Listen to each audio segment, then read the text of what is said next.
Bismillahirrahmanirrahim. Alhamdulillahil fattahil mu'in. Wa bihi nasta'inu ala jami'i umuri dunya waddin. Wa la udwana illa ala qawmil kafirin wal zalimin wal fasiqin. Allahumma salli wa sallim wa barik ala sayyidina Muhammad imamil anbiya'i wal mursalin wa ala alihi wa sahbihi ajma'in. Subhanaka la ilma lana illa ma 'allamtana innaka antal alimul hakim wa la hawla wa la quwwata illa billahil aliyyil azim. Allahumma minka wa bika wa ilaika wa la hawla wa la quwwata illa bik. Allahumma bihaqqi sayyidina Muhammad wa ali sayyidina Muhammad ij'alna fi qalbi sayyidina Muhammad sallallahu alaihi wa alihi wasallam. Hadirin wal hadirat jamaah zikir Malaki Kubra rahimakumullah. Masih dalam kajian tafsir surah Al-Baqarah di ayat 254. Allah Subhanahu wa ta'ala berfirman, A'udzu billahi minasyaitonir rajim. Bismillahirrahmanirrahim. Ya ayyuhalladzina amanu anfiqu mimma razaqnakum min qabli an ya'tiya yawmun la bay'un fihi wala khullatun wala syafa'ah wal kafiruna humul zalimun. Allah Subhanahu wa ta'ala berfirman, wahai orang-orang yang beriman, Allah seru semua orang yang di dalam hatinya ada keimanan. Allah perintahkan anfiqu mimma razaqnakum, infakkanlah oleh kalian dari sebagian rezeki yang telah kami berikan kepada kalian. Min qabli ayyatiya yawmul la bay'un fihi wala khullatu wala syafa'ah, sebelum datang hari yang tidak ada lagi jual beli, sebelum datang hari yang tidak ada lagi percintaan atau persahabatan, dan sebelum datang hari yang tidak ada syafaat. Wal kafiruna humul zalimun, dan orang-orang kafir mereka itulah orang-orang yang zalim. Hadirin wal hadirat jamaah zikir Malaki Kubra rahimakumullah. Dalam kesempatan yang mulia ini akan kita tutup pembahasan ayat ini dengan wal kafiruna humul zalimun. Dan orang-orang kafir mereka itulah orang yang zalim.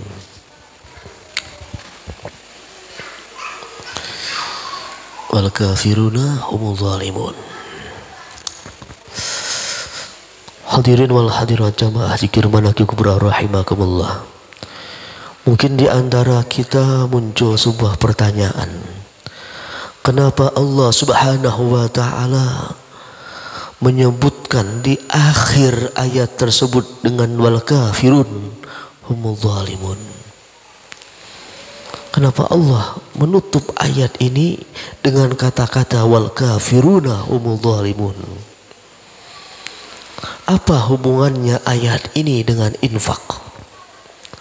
Karena ketika Allah menyuruh orang beriman berinfak, dan akhir ayat tersebut Allah katakan wal kafiruna humul zalimun, ini pasti ada benang merahnya. Ini pasti ada kaitannya dengan infak dan juga kal kafirun humul zalimun. Tidak mungkin dalam satu ayat kalau tidak ada hubungan kalimat yang pertama dengan kalimat yang terakhir. Jadi pasti ada ikatannya, pasti ada benang merahnya dari kata-kata yang tersusun dalam satu ayat tersebut. Itulah kenapa para ulama berbeda pendapat tentang makna infak.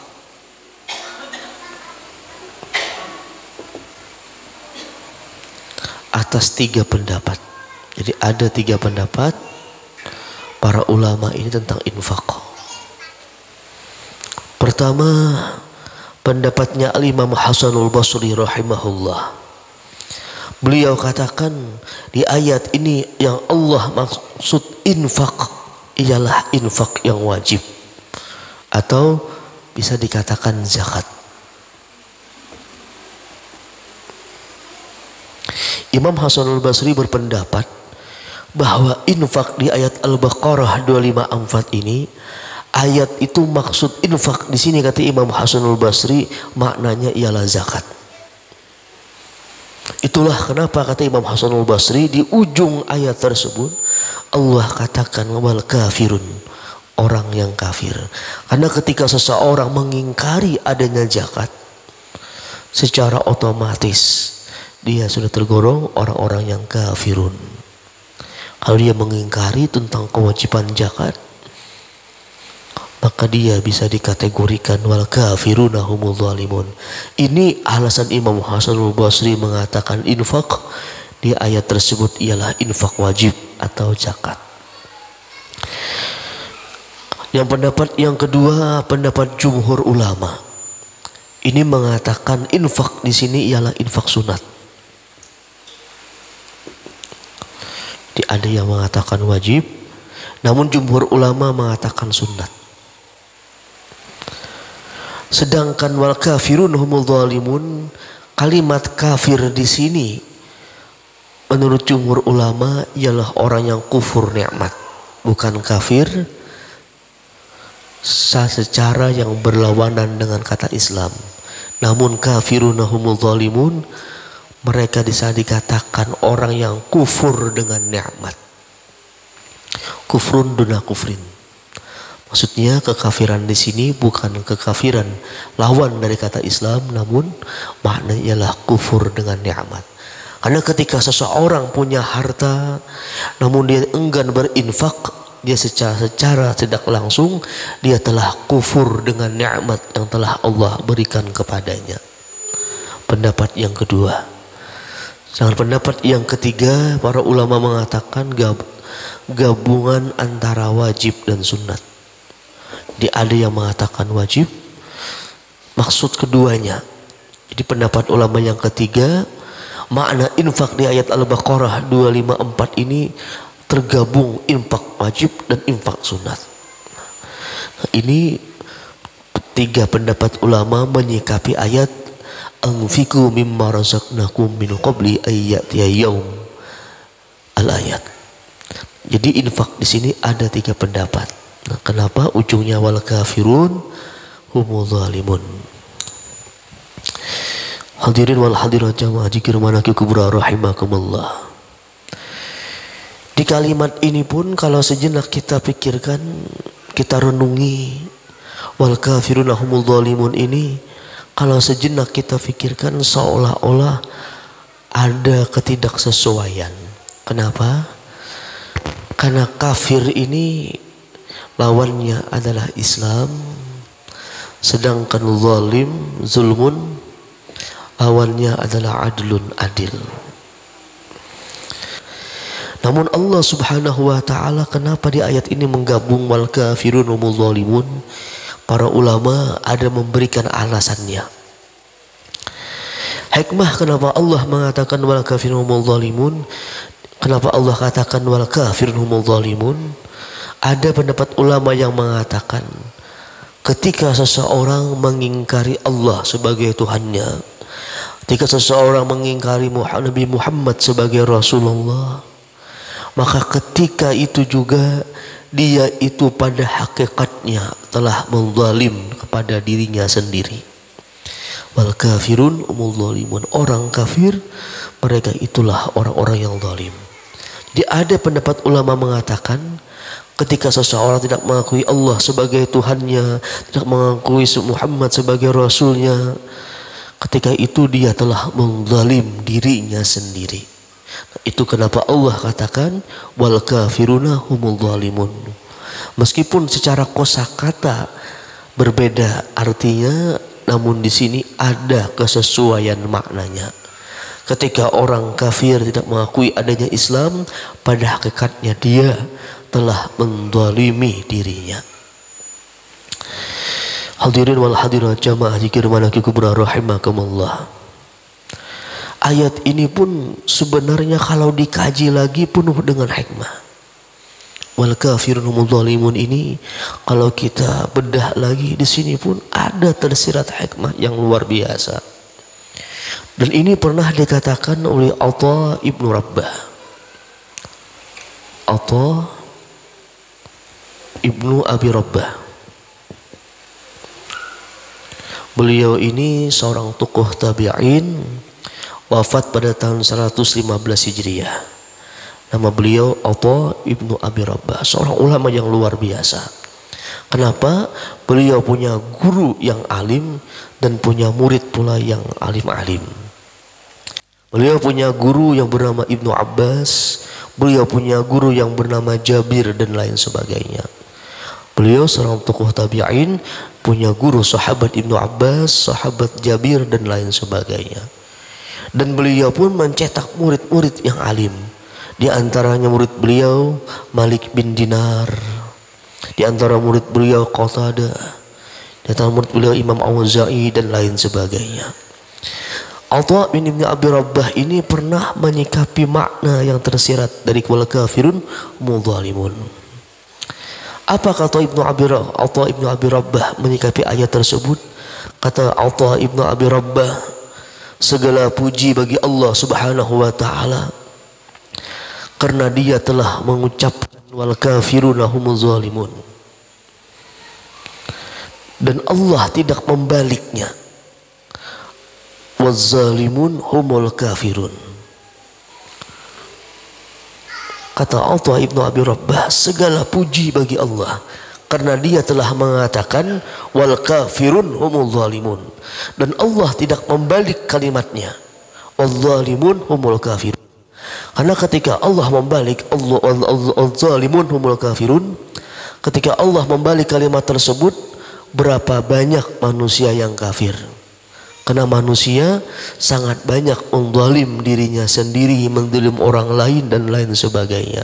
Karena ketika Allah membalik kalimatnya wadzalimun humul kafirun, dan mereka orang-orang zalim itulah orang-orang kafir, maka kata Atha ibnu Abi Rabbah, berapa banyak nantinya orang muslim yang zalim nantinya jatuh kepada kekafiran.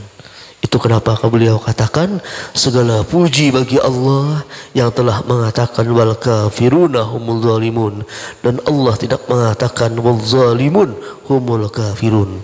Ini merupakan nikmat yang sangat besar dari yang dikatakan oleh Atha ibnu Abi Rabbah kepada seluruh umat manusia, karena Allah katakan wal kafirun humul zalimun.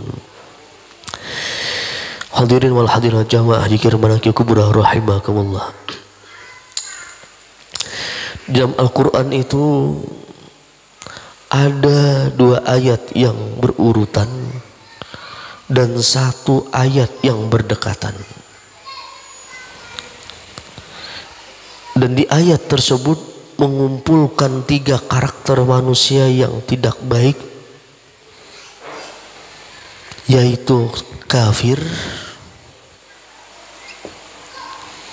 zalim, dan juga fasik. Jadi ada di Al-Quran itu ayat yang luar biasa yang memiliki makna menggabungkan 3 hal tersebut. Ayatnya pertama berurutan dan yang kedua berdekatan, yaitu di surah Al-Maidah. Di ayat 44 dan juga 45 serta 47. Sama surahnya Al-Maidah. Uniknya di ayat tersebut pekerjaannya sama, namun Allah golongkan 3 karakter manusia yang berbeda. Apa kata Allah? Man lam yahkum bima anzalallah faulaika humul kafirun. Ini ayat 44. Namun di ayat 45-nya Allah katakan hal yang serupa. Man lam yahkum bima anzalallah faulaika humuz zalimun. Ayat 45-nya. Namun di ayat 47-nya yang berdekatan Allah katakan hal yang serupa. Man la yahkum bima anzalallah faulaika humul fasiq.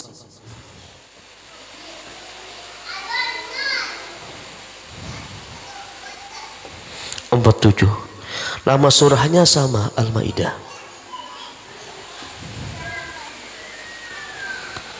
Namun uniknya di ayat ini Allah katakan 3 karakter manusia yang tidak baik, bahkan sangat tidak baik.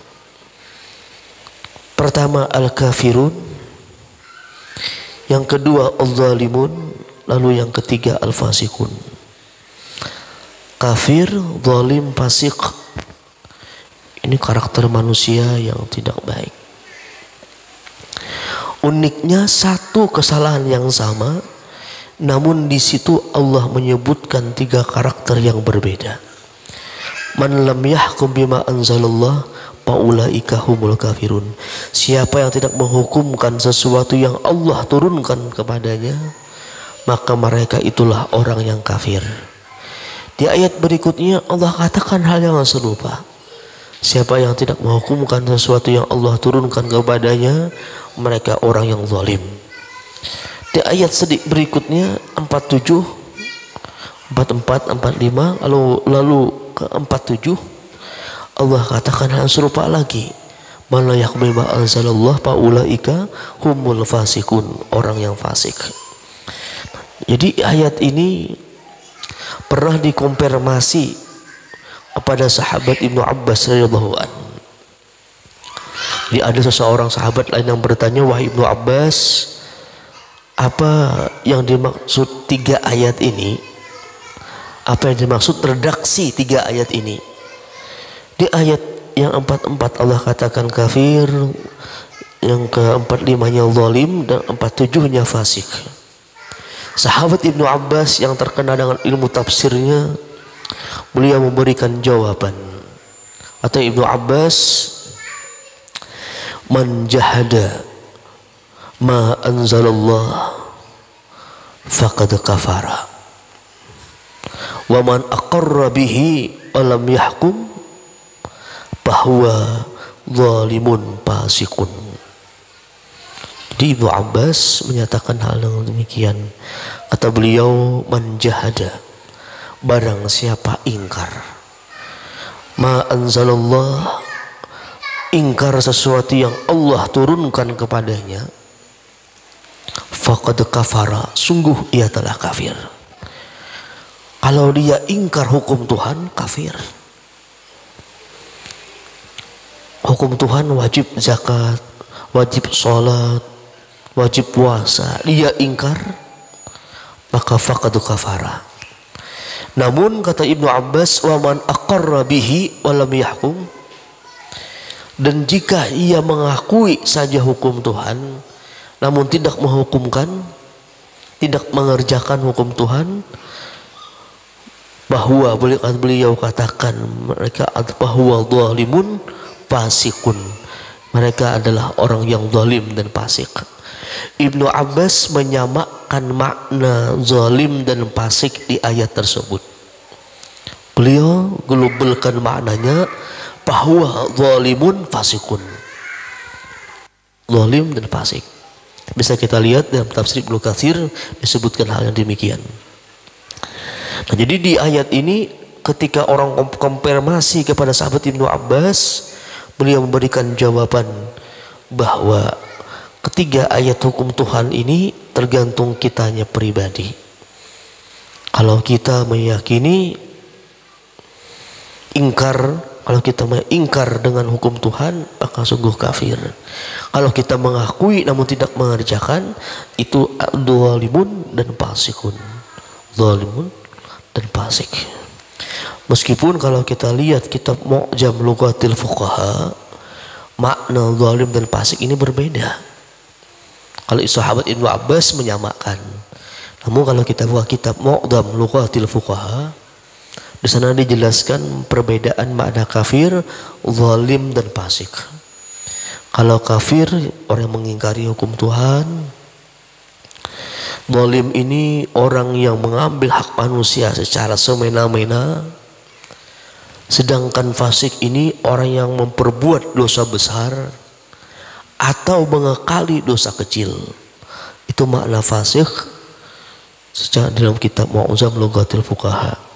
Nah, namun di ayat ini sahabat Ibnu Abbas menyamakan antara zalim dan fasik.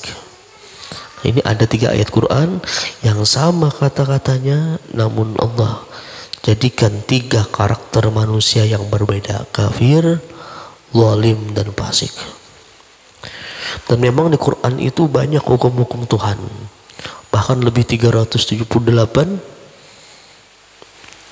Semuanya itu berkaitan dengan hukum-hukum Tuhan, baik pidananya, perdatanya, syariatnya dan lain sebagainya. Banyak, Quran itu lebih 300, bahkan hampir 400 ayat Quran itu yang menyebutkan tentang hukum-hukum Tuhan, baik pidana, perdata, syariatnya dan lain sebagainya. Hadirin wal hadirat jamaah zikir manaqib kubra rahimakumullah. 3 karakter ini itu sangat berbahaya jika ada di dalam diri kita. 3 karakter zalim, fasik, apalagi kafir, itu sangat berbahaya jika ada dalam diri kita atau ada di dalam orang-orang terdekat kita atau ada kepada siapapun manusia. Kalau 3 karakter ini ada, itu akan sangat berbahaya untuk kita. Saking bahayanya 3 macam sifat ini, Allah Subhanahu wa ta'ala menyuruh kita itu untuk berdoa, berlindung kepadanya dari kejahatan zalim, fasik dan juga kafir. Dan Allah mencontohkan doanya umat Nabi Musa alaihissalam yang Allah abadikan dalam surah Yunus di ayat 85-86. Di Allah umat Nabi Musa dulu, mereka itu pernah berdoa dengan doa yang begitu luar biasa sampai Allah abadikan di Quran surah Yunus di ayat 85 dan 86-nya. Apa doa umat Nabi Musa alaihissalam? Rabbana la taj'alna fitnatan lil qaumil zalimin wa najjina bi rahmatika minal qaumil kafirin. Umat Nabi Musa itu berdoa, Rabbana la taj'alna fitnatan lil qaumil zalimin. Wahai Tuhan kami, janganlah Engkau jadikan kami fitnatan lil qaumil zalimin, sebagai sasaran fitnah bagi kaum yang zalim. Wa najjina, dan selamatkan kami bi rahmatika, dengan rahmat Engkau, minal qaumil kafirin, daripada orang yang kafir. Nah, ini doa yang dilantunkan umat Nabi Musa. Saking luar biasanya doa ini, Allah abadikan dalam Al-Quran yang mulia. Dan doa ini pun sangat bagus untuk kita mengamalkannya, agar Allah selamatkan kita dari orang-orang kafir, orang zalim dan juga orang fasikin. Aku qauli hadza wa astaghfirullahaladzim li wa lakum. Bismillahirrahmanirrahim. Iyyaka na'budu wa iyyaka nasta'in.